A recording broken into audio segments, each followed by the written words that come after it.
Yeah. There's a chart here that shows the top 20 graphic novels. I think I included that. Yeah, there right there. So you see here, it's all manga, all manhwa. The only Western one there is number 4, Teenage Mutant Ninja Turtles: The Last Ronin. But you've got One Piece, Kaiju number 8, Spy X Family, Jujutsu Kaisen, Demon Slayer, Chainsaw Man, another like Spy Family, My Dress Up Darling, which that's manga. Solo Leveling, which I think that is a Korean manhwa. I think that one's a Korean manhwa. Komi Can't Communicate, manga. Tatsuki Fujimoto Before Chainsaw Man. The Legend of, which I guess is like a prequel spinoff. The Legend of Zelda Twilight Princess, manga. Blue Lock, Dandadon. I haven't. No, it's probably Dan.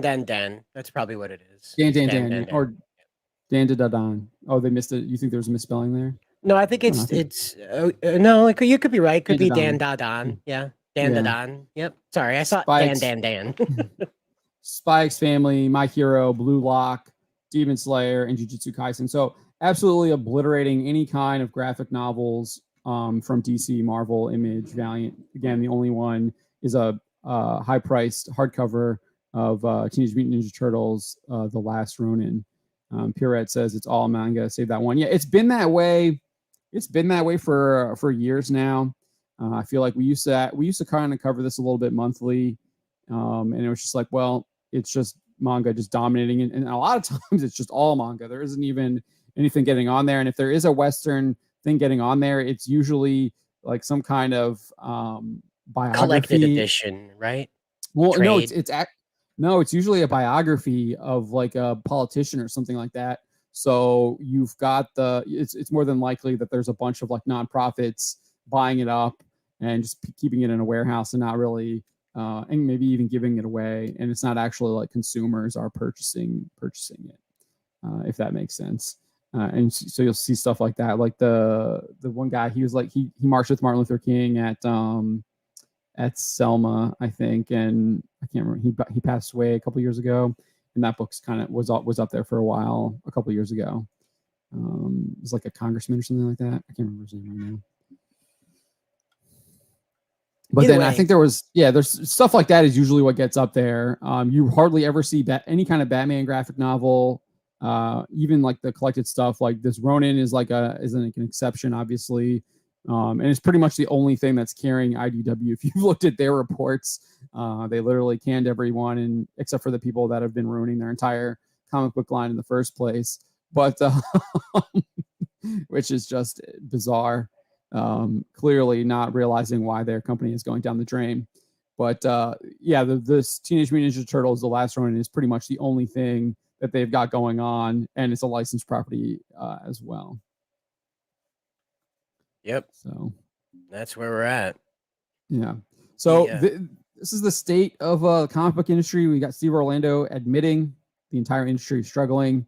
A top 10 selling book from April, according to this chart here, is about to be canceled potentially by the end of the year, or if not next year, because the sales are pretty bad. And he's saying that is industry wide. So what's interesting though is we are seeing, I think, you do see like exceptional campaigns going on. I know John has talked about like Boom Studios is literally collecting their old Power Rangers stuff, and I think it's made like a ton of money over on Kickstarter.